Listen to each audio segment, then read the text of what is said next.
Alors aujourd'hui, je vais vous présenter mon Street Glide personnel que j'ai depuis 1 mois et demi. C'est un 2014, donc un nouveau modèle issu du projet Rushmore.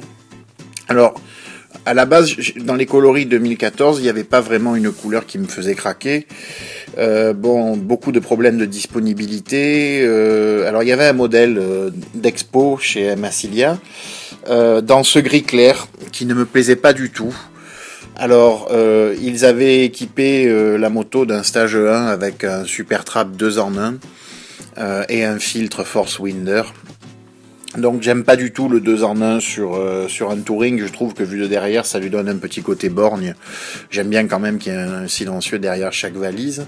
Et je suis pas non plus un grand fan du filtre Force Winder. Donc je décide avec une remise assez sympathique de partir sur ce modèle malgré tout, pour l'avoir tout de suite.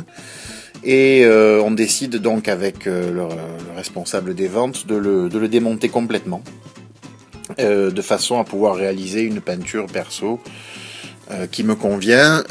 Il accepte de me remettre, pour l'instant, je choisirai plus tard une ligne, il me remet donc l'échappement d'origine, le filtre d'origine.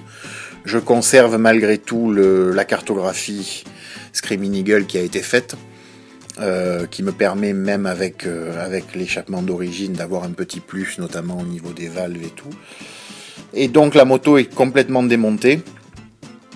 Et je choisis une couleur qui est une couleur du nuancier AMG qui a été produite exclusivement sur la SLS Roadster, qui s'appelle le gris Magno Monza, qui est un gris satiné, pas complètement mat, satiné, qui selon la lumière et le soleil part avec des reflets bronze.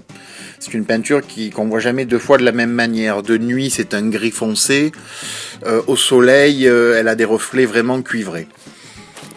Alors voilà la moto terminée. Au niveau option, j'ai pour l'instant pas fait beaucoup de transformations dessus, hormis la peinture. J'ai opté pour le petit pare-brise de chez Harley, Windsplitter, en 7 pouces. Qui, avec le nouveau système de boîte aux lettres, améliore quand même grandement le confort jusqu'à 150 à l'heure, tout en conservant un look sympa. Le cerclage de phare, je l'ai fait en noir avec du Plastidip qui a l'air de pas mal tenir. Voilà, détail sur la jante avant, un petit cache d'axe, toujours dans la collection Harley. Alors les emblèmes de réservoir n'ont pas été récupérables après démontage.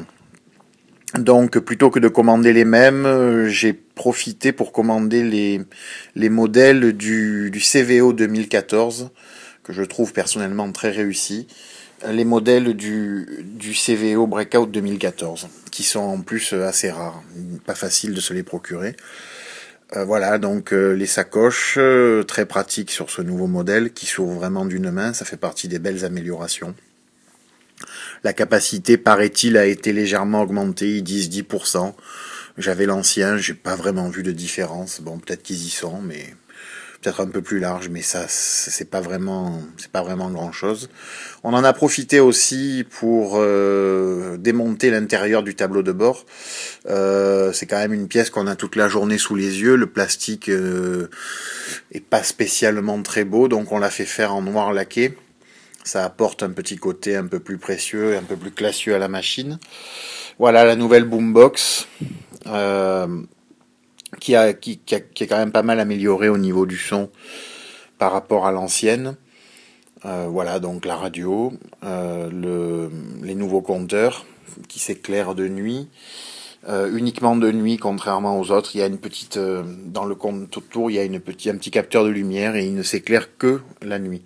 La journée, ils sont éteints, ce qui évite un peu la condensation. J'avais de la condensation dans les compteurs sur l'ancienne, et là on n'en a plus. Voilà, donc pour l'instant la machine reste comme ça. La cartographie, je l'ai conduite avant avec le stage 1 complet et après, elle marche quand même pas mal comme ça. Il n'y a pas d'urgence.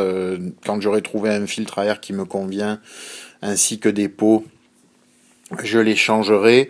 Pour l'instant, je roule un peu comme ça. J'ai déjà fait 2500 km avec. J'en profite et puis je verrai. Il y a quelques pièces que je voudrais changer. Pour l'instant, il n'y a pas beaucoup de choix sur les modèles 2014. Donc pour l'instant, la machine restera comme ça. Et puis on verra au fur et à mesure de ce qui va sortir.